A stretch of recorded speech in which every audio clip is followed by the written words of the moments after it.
a new astrological recording, uh, an astrological podcast. The last astrological podcast I recorded was the astrology of personal financial wealth, and in that I was able to delineate the planet Mercury as being and its aspects and placements as being responsible for personal financial wealth and success today. And I also spoke about how this was traditionally Venus, because Venus was associated or is associated with how we feel good about ourselves in terms of pleasure. And, it is still pertinent to think of pleasure as something that is material stimulation in terms of pleasure coming from our five senses or thereabouts. So Venus is still responsible for that. But the world we live in today, the modern world that we live in, is a world that is driven by knowing, where success is more intimately linked with your cerebral process in terms of the way and manner in which you come to know and your intellectual style and intellectual ability. You see? Unlike how it was in the past. So there's been a transformation. And so astrology basically evolves because astrology doesn't really, it's just a language. Uh, it doesn't have a life of its own or a mind of its own. It's just human symbols for describing something that is changing for describing human psychology and the changes that occur within human psychology. So on its own, it has no merit. Okay. Um, in this particular podcast, I'd like to talk about Scorpio Rising. And as is very typical of my style, I don't do cookbook astrology or cookbook or recipe astrology. Some people are quite comfortable with that, but it has never that type of understanding has never been comfortable with me. I've never found it comfortable because I don't understand what those things means. If you say A is B and B is C, then A is C. But if you tell me A is equal to B and B is equal to C, and yet A is not equal to C, I begin to that doesn't sound so convincing. Now, the type of astrology I do is perceived as an evolutionary process, meaning A transforms into B, which ultimately transforms into C. You can see how you go from A to Z through this kind of process or this kind of thinking. So I don't just believe in attaching labels to planets or houses or signs or whatever. No, there's only one reality. So there's only one psychology. You don't experience yourself as a multitude of things. You experience yourself as a unitary whole. So, so as is typical of my process, when I discuss Scorpio rising, I go into first principles. I need to understand what it actually means to be Scorpio and what it actually means to be the rising sign, because I'm not talking about the sun sign Scorpio. I'm not talking about moon sign Scorpio or any of the other planetary energies in Scorpio. I'm talking about Scorpio as it rises on the eastern horizon at the time of your birth. It's a very different thing. Now, the title of the podcast is On the Metamorphosis of Fear into Willpower, Scorpio Rising, because that's what it really is. It is the metamorphosis of fear into willpower. And that typifies the essential dynamic within the rising sign of Scorpio. Now, I'm going to read from one of my books, which is my astrological musings beside a fireplace. Now, I've written 3 parts of them already. Ultimately, I see this as a series that I will continue indefinitely. So there's going to be a part 4, 5, 6, and what it really is, or what it really is a compendium of all my astrological findings, of things I've come to understand, and I want to share them with people. The books are actually for sale. They're ebooks. They're actually on Amazon and for sale. Or you can read them on my website, but then you need a subscription. There are some pages that are made available for free, but to get the full whatever, you need to spend some money. So I'm doing these podcasts as intros into the astrological musings because I want people to read them. I want people to experience them because I think they're very powerful. I think they have the power to reorient psychology, your mental state, to help you to better understand the dynamic processes taking place within you, and more importantly, or most importantly, why. The entirety of my work is all about empowerment. I want people to be empowered by what they discover. And empowerment means that you should be able to stand on your own. You should be able to carry on as if you're in charge. Okay? If you have to run to an astrologer every couple of weeks, then obviously then something is not quite right. Okay? I'm just going to read off that, and I hope you enjoy it. So the title is On the Metamorphosis of Fear into Willpower, Scorpio Rising. Here we go. It was the first time she had really agreed to go on a date with me. I wasn't quite sure why I was drawn to her so strongly. I had experienced instant attractions before, but not like this. With her, it felt karmic, almost otherworldly. My gut told me she was the one. I had rehearsed my dinner date. I was going to turn it on. The charm, the humor, the wit, the style. I was the man, and my composure filled me with confidence. It was a disaster. Halfway through the dinner date, I had concluded that there was absolutely no way I could be in a serious relationship with her.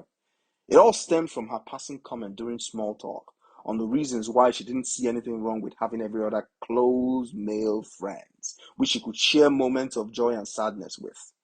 My entire ideogram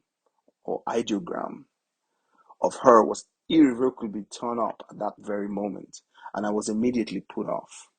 I hid this change in demeanor within me very well, though. I smiled and carried on without the slightest flinch. The rest of dinner was cordial, and no one could have guessed that I would be discarding her number soon afterwards. I was done. My gut had lied to me. I questioned it all, not just this instinct, but all my other instincts. I hummed the popular tune in my attempt to arrest my slide into fear and panic. Commentary. Now, this is literally just made up. It's my intro into how I wanted to start this article, because I wanted to point out a few things. And you could replace him with her and her with him. It doesn't really matter. There's really no gender bias here. As the author, I've just written it from my perspective, okay? So nothing antagonistic to the ladies. You all are beautiful. Moving on. On my lonely drive home, I wondered why I seemed to always take such a strong and stark black and white position on these matters. Why couldn't I simply understand that there are very many shades of gray between black and white? Why wasn't I willing to compromise on issues of sexuality and love, especially with those whom I felt particularly vulnerable to? Years after, I understood why. Scorpio was ascending on the eastern horizon at the exact moment of my birth. I was a Scorpio rising. From my perspective of natal chart synthesis, the ascendant or rising sign determined by the exact place and time of birth is the most important astrological point in a natal chart. It is the point at which the lungs of the new infant becomes etched with the first breath from our atmosphere. This sensorial imprint of air into the otherwise crumpled lungs of the newly born is the exact moment when the human experience kicks off in full gear. All other natal positions in the chart exist to ensure the uniqueness of an ascendant. At the exact moment of birth, all other natal points are potentials. The ascendant is the only active point of awareness at birth. As such, the ascendant carries the full impact of the signs, as represented by the zodiac constellations. All other natal points, especially of the sun and moon, must be viewed within the context of the rising sign. It is only within the context of the ascendant that any meaning-making activity from the natal chart can be deduced. The constellation Scorpius is the 33rd constellation in size. It contains the irregular variable star Antares, otherwise known as Alpha Scorpionus, the brightest star in the constellation. This star is 883 times the diameter of our Sun, 10,000 times more luminous, and is a red supergiant. Antares is purported to have received its name because it looked like Mars. Scorpius is a southern constellation located between Libra and Sagittarius, and as such is positioned close to the center of our Milky Way galaxy. Mythologically, Scorpius was associated with the scorpion that killed Orion the hunter. In earlier times, the constellation Libra formed part of the Scorpion's claws, but this was separated in the 1st century BC by the Romans. Astrologically, Scorpio represents a very specific type of awareness. It is the awareness of immediate fear and the perception of a vague threat. Every ascendant born in Scorpio is born with varying degrees of this primal fear, depending on the exact time of birth. Awareness of this primal fear will dominate the life of this ascendant. The exact cause and context of this fear depends on the placement, position, and aspects of Pluto in the natal chart. Fear is a negative and intense emotional reaction to events, things, or people triggered by innate awareness of vulnerability. A Scorpio feels fear because it perceives itself to be vulnerable. In naively dealing with this fear, Scorpio may preempt situations which invariably bring these fateful scenarios into being in order to face them and overcome them. As such, it may appear that Scorpio deliberately self-sabotages. Several astrological texts identify Mars as one of the rulers of Scorpio. I respectfully disagree for one reason only. Mars is forthright, and Scorpio is everything but forthright. Scorpio does not act in any straightforward manner. Its weapon of choice is subterfuge and deception. Mars is anything but this. To understand the Scorpion, one must have a very good understanding of the nature of fear and its implications for the survival instinct. The need to procreate is the strongest survival instinct. As such, Scorpios come equipped with a strong sexual nature and instinct. It is almost as if they are designed to attract sexual partners as a means of regenerating and enhancing their chances of survival through offspring. They exude primal sexuality rather effortlessly and unconsciously, such that the presence of a strong Scorpio in a room could provoke uncontrolled and peculiar reactions in others. This constant heightened state of awareness by a Scorpio rising is draining on the physical body's energy resources, as the various sexual glands are always in overdrive, secreting hormones into the bloodstream, ensuring Scorpio is perceived by others in a sexual manner. Most Scorpio risings have overactive sebaceous glands, which secrete oily substances on the skin, laden with sexual pheromones. Because of such high energy demands on the body, most Scorpios may become addicted to sugar while still very young. Fear in a Scorpio is mostly felt as a vague sense of threat, guilt, or sin. Once the Scorpion is spooked enough, unlike other emotionally charged signs, it kicks back on this fear by activating powerful defense mechanisms. These mechanisms take many varied forms, but are always almost destructive and hurtful. When a Scorpio feels threatened, he or she may strike back using tact and subterfuge. The Scorpion is built for survival in very harsh conditions. As such, the Scorpio ascendant intuitively knows and expects such harsh conditions during its life experience, and it is best that parents of such ascendants inculcate this survival training into the immediate awareness of their child. Surviving on fear is a pretty grim way to live, and it is for this reason that the Scorpion must invariably overcome its primal fear, not by ignoring it, which is pretty dangerous, but by battling it to a complete standstill. The way to do this is to seek power, because what the Scorpion fears most is powerlessness. The Scorpion is afraid of death, the ultimate powerless situation. It is preoccupied with this fear at all levels of its life experience. It wants to conquer death, and in its transactional matrix, powerlessness equates to death. As such, the Scorpion must seek to overcome its fear of powerlessness by seeking to materialize its power physically. Other ascendants may judge this urge for power as a destructive one, but not the Scorpion.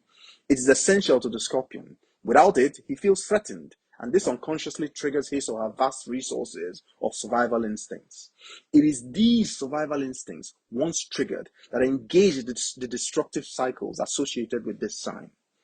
It is no stretch of the imagination to see how fear creates projections that are destructive. However, if a Scorpio's fear can be transformed into confidence and ability, then the result is a lifetime of power and accomplishments. In order to do this, Scorpio must battle the source of this threat, which he or she constantly feels, and he or she must battle it to the death.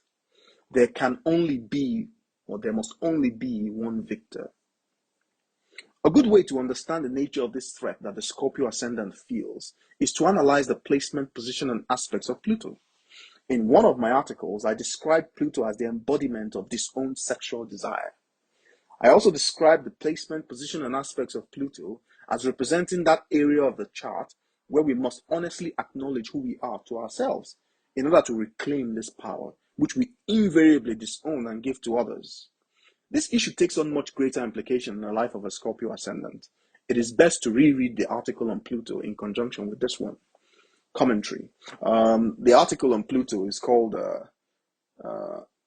like I said earlier, the implications of disowned sexual desire. I'm going to do a podcast on that because you really need to listen to that podcast in addition with this one to get the full understanding of the experience of what it is to have to be influenced by Scorpio as a natal sign, even as a sun sign or a moon sign, But there's a huge difference between sun sign Scorpio and moon sign Scorpio and ascendant Scorpio, because you have to understand that your sun sign is basically the way you arrange your perception, meaning it is the way that you bring when you are triggered by focus, when you need to give your attention to something, you bring your awareness together like a Scorpio. So whenever you're not really bringing that together as a focus or as a point of attention, then the sun sign Scorpio is relaxed, because your self-awareness is something that you construct on a moment-by-moment basis. Your moon sign Scorpio is your instinct for security. So when you seek security or you seek emotional security of some sort, then you seek it like a Scorpio. And a Scorpio basically has, as a moon sign, what you have is poise, the inscrutability, basically one layer or several layers between you and others, because the moon is already vulnerable. And when the moon becomes a Scorpion, its vulnerability is weaponized.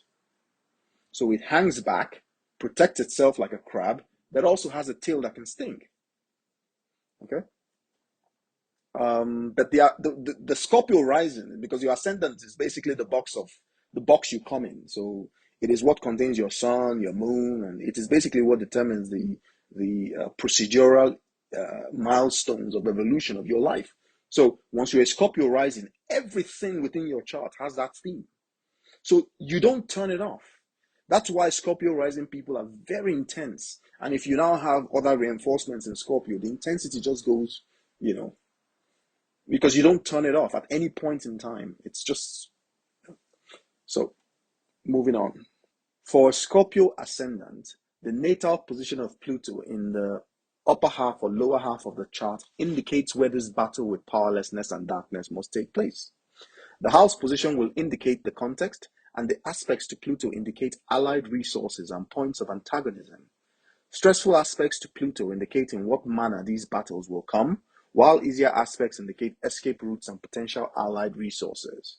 However, this ascendant must be wary of deferring these challenges. Pluto is relentless. Deference is only a band-aid. The battle with this darkness must be fought and won, or the Scorpio ascendant will become a slave to powerlessness, and a powerless Scorpio ascendant is a miserable and very destructive being.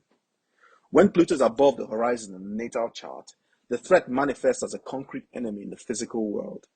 If this above horizon Pluto is in the 7th house, the threat comes about from the way others perceive the ascendant when they initiate and evaluate partnerships, such as in sexual relationships or small business. In the 8th, the threat is an intimate relationship with secrets. That means an intimate partner will hold a powerful secret over the ascendant with a view to having power or wielding power over them. This threat is very much magnified in this house because the issues that Pluto connotes resonate strongly in this house. It is best to tread with caution. In the 9th, the threat comes from institutions of higher learning holding contrary views to the ascendant. This could also be financial institutions or theological institutions. They will oppose the ascendant's views in such manner as to withhold his ascension to power in the 10th house. Now, in the 10th house, the ascendant must battle opposition to his or her power from distinct individuals in the corporate workspace, governmental or other political institutions, family, children, etc. When Pluto is in the 11th house, the ascendant must battle groups of friends and social groups who would like to hold power over him or her. In the 12th, the battle is taken to the entire mass of undifferentiated and faceless others. The above scenarios are in no way exhaustive. The complexities within a natal chart can vary almost infinitely with every change in degree and placement of natal bodies. When Pluto is found natally below the horizon, the battles are all internal. This doesn't make them any less fierce or important. There are very good arguments as to why these internal battles may be considered even more difficult, the most important being that they may remain undetected for a long time. As such, the lack of power that is the result of such misplaced diagnosis may be projected onto something external, and the destructive cycles of Scorpio are invariably triggered. In the first house, the battle is against the exuberance of the self. A Scorpio ascendant with Pluto in the first house is a double whammy. Here, an individual may assert himself or herself to others in a very brute and intimidating way, unconsciously, of course. Misdiagnosed, they may not understand the very strong reactions they receive from others due to this very domineering attitude.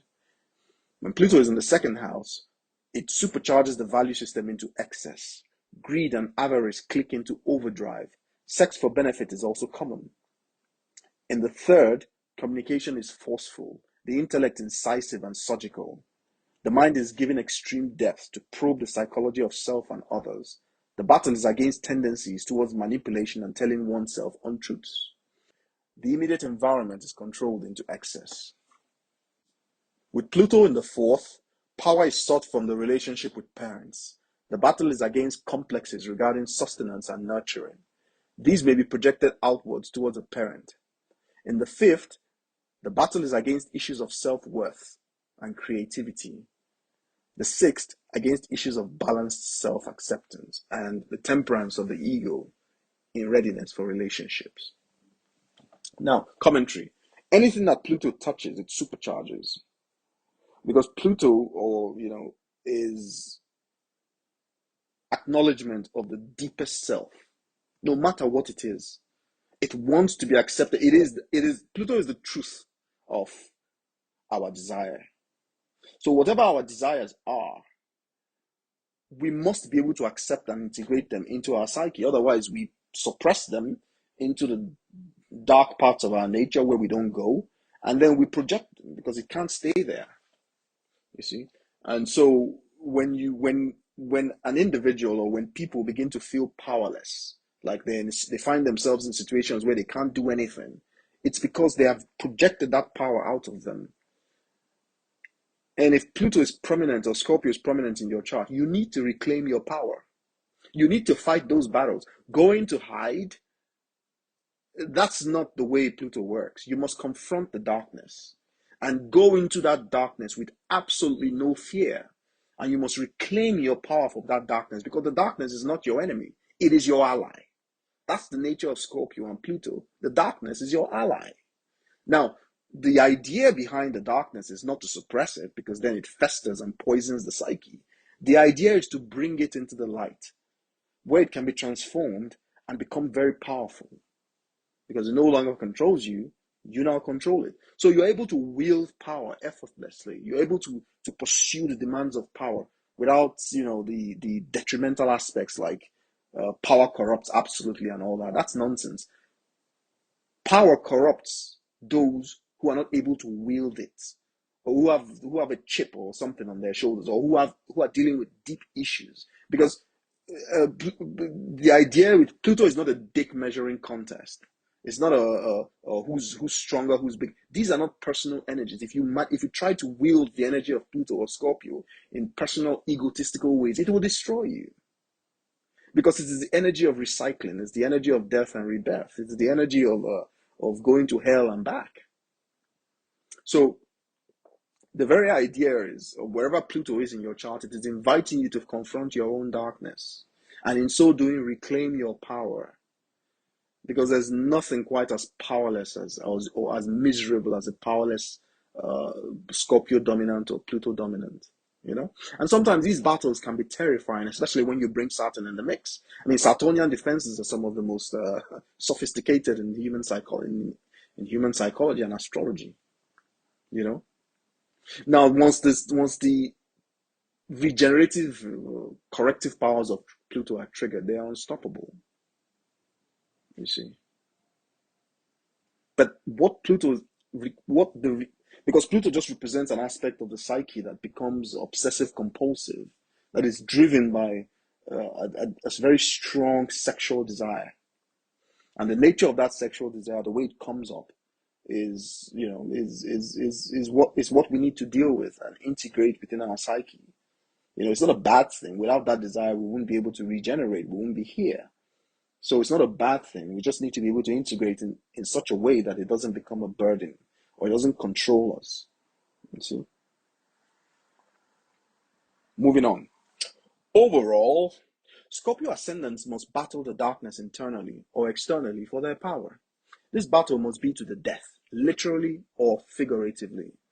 A successful Scorpio ascendant is a transformed being, able to wield immense amounts of power without fear or threat to its being. Innate feelings of powerlessness lead to abuses of power. A successful Scorpio ascendant has transformed the power of fear into the power of an indomitable will, secure in its own expression as not to feel threatened by vague fears in the shadows. Where Aries seeks to injure and conquer, Scorpio seeks to eliminate altogether. The power that the Scorpio ascendant really must learn to control is fundamentally primal and sexual in nature, because the source of its fear is inadequacy to meet whatever challenges life might spring upon it. A self-controlled Scorpio ascendant is not just a scorpion, but an eagle. An unsuccessful Scorpio ascendant uses sexual energy as a weapon of conquest to satisfy the self's base instinct of survival, whereas a battle-hardened and successful Scorpio ascendant continually transforms his or her sexual energy into uplifting and protective spiritual power for the benefit of self and others. The difference is motive. No other ascendant demonstrates the willpower, the sexual and emotional intensity of the Scorpio ascendant. Now, that is the end of the article, but just to reiterate, when you have very important placements of Scorpio in your chart, you are dealing with the energies of regeneration, the cyclical energies of the universe that bring things into being and eliminate them. So these are the dynamics that you feel within yourself. And if you have Scorpio on an angle, or you have Pluto placements close to an angle, or you have it conjunct your sun, you are constantly facing these kind of challenges. When you can perceive the undercurrents of human behavior, you can perceive power games, sexual games, and you live in a reality that is assessed as threat or not threat, threat or not threat. So as a Scorpio rising, God doesn't make mistakes. You are built that way for a reason. It is because your life includes areas where you need to be careful. You need to be careful. So those areas are areas you need to pay special attention to. You, under no circumstance, must a Scorpio rising or someone with prominent Scorpio ever apologize for the way that they are. Never do it. You are like that for a reason. Your intensity, there is a reason. Now, I'm not saying that you should, having a Scorpio or Pluto placement very prominent means that you should turn yourself into a possessive, jealous, controlling, vengeful freak. That's not Scott. That's just an asshole. Okay. Now, because these feelings, these very negative scorpionic or plutonic feelings, they come as a result of feelings of powerlessness. When they are scorpionic defenses. So when these energies are triggered, you find Scorpios being extremely jealous, extremely controlling, extremely possessive, even vengeful and Machiavellian. The whole idea is because they react that way because they have started to feel threatened. They have perceived a threat, and anything could set them off. That's the whole point I'm trying, because the individual lives in a threat, no threat assessment situation always. It's exhausting, honestly. But that is what they have signed on for, and they're given the energy reserves to be able to live like that. So what the Scorpio or placement, or the intense Scorpio placement, or the prominent Scorpio placement, or Plutonic placement needs to do is to create an environment where they cannot feel this threat anymore. They have the resources to do it. They are extremely resourceful, and the idea is that if this resourceful nature is channeled negatively, then it can be very destructive. But when it's channeled positively, it's an immense building energy. But the main gift of the Scorpio is the ability to transform others. by helping people to confront their darkness, because there's no darkness that is present in the world that the Scorpio won't confront in themselves. You see? So by recognizing the darkness, the idea is the fact that you recognize the darkness doesn't mean that you have to be the darkness. The idea is to get comfortable with all forms of darkness and to feel no threat from it because you are more than it. Now, that said, it is never wise to willfully provoke a Scorpio rising who has ascended. There is no aspect of the transformation of a Scorpio that is not a lethal killing machine. The scorpion, the snake, or the eagle. There is no aspect. What changes in a Scorpio is motive, the desire to do harm, vengefulness, possessiveness, and all these things. When Scorpios begin to truly feel powerful, then these negative emotions take backstage. They now use their energies to help others, to be able to transform others. But you try to outfox one of them, or you try to take advantage of one of them, then good luck with that. You're on your own. Because once those negative energies are triggered, they can be very destructive. So I'm not saying that you don't have other energies that can combat this. Taurus is a very good amelioration for the energies of Scorpio. The simple reason is because the desires of Scorpio find a very good release and outlet in Taurus. Because Scorpio, when they begin to feel the rising of their waters, meaning when their defensive structures are triggered and they begin to feel insecure, that generates a humongous amount of sexual energy, potential, very strong. This needs to be released in one way or the other, because if it stays within the psyche, it will poison the psyche. You see, and they would brood. They would become like vipers, brooding very quietly and silently in the darkness, till they become monsters or vampires or something. Now, what Taurus has the ability to do, Taurus has the ability to absorb that brooding energy in a very sexual way, because Taurus is also very sexual, you know. So, I hope you have enjoyed this podcast on Scorpio Rising. Like I said earlier, the sun sign Scorpio is also intense, but because now the sun is the organizing principle in the solar system. So the Scorpio energies organize the life of the person into and gives it the flavor of Scorpio, meaning the individual prioritizes survival, they prioritize power dynamics, they prioritize but they can switch it off and switch it on. Uh, the moon is a little bit more intense than the sun sign, so for women with moon in Scorpio, these are energies that they become there's something very primal about their sexual nature. Even if you're a man with moon in Scorpio, if you don't accept the energy, you attract women who have predominant intense energies, and to draw out this aspect of you, because Scorpio, you remember, would traditionally sit on the eighth house cusp, because what the eighth house really requires is that level of intensity, because it must sink to the depths of unity to merge with another soul or with another ego in such a way as to completely transform both into a new entity. It is that entity that is released in Sagittarius or released in the ninth house. What do you think the centaur in Sagittarius is? Half man and half beast, but it has an arrow that it shoots way above the horizon. You see? Now the lower part of the centaur is the sexual energy, the kundalini. And the upper part is the man with the intuition or with the vision to shoot an arrow, because that is the nature of that release. And what is it? What is this, the Sagittarian aiming at? It is aiming at the nobility or the proud work that is done in Capricorn. The energy to create success, the ambition to create success, and the ability to be successful. It ultimately comes from the sexual function.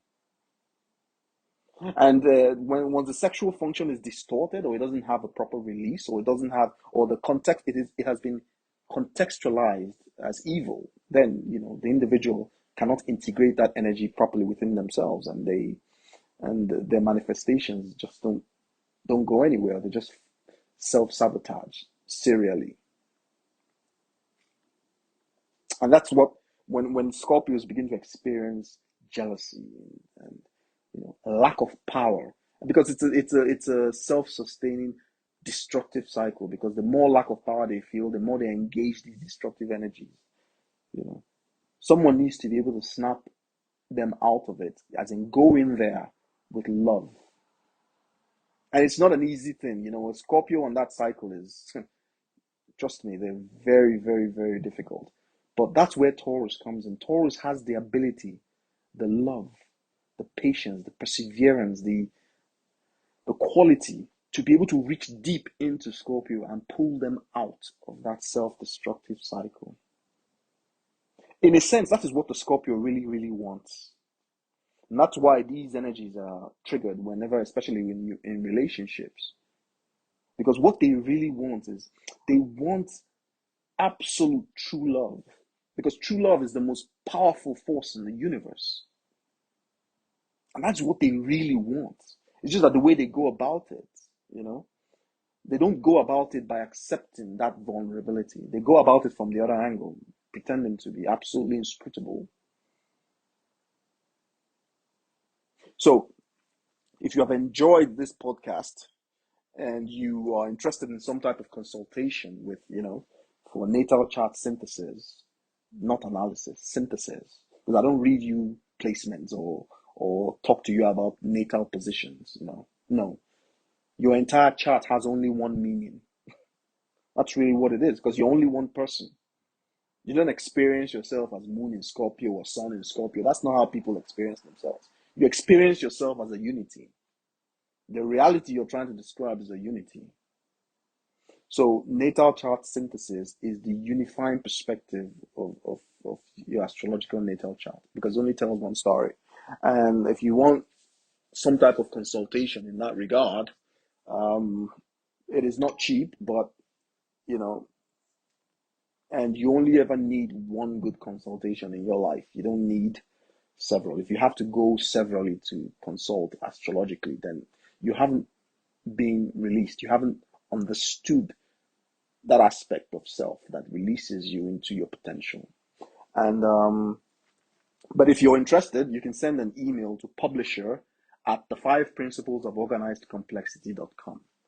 That is publisher at the 5 principles of organized complexity.com, as one word. Publisher at the 5 principles of organized complexity.com. Or you can send a WhatsApp message or a phone call to +41 76 798 6476. +41 76 798 6476. Once again, +41 76 798 6476.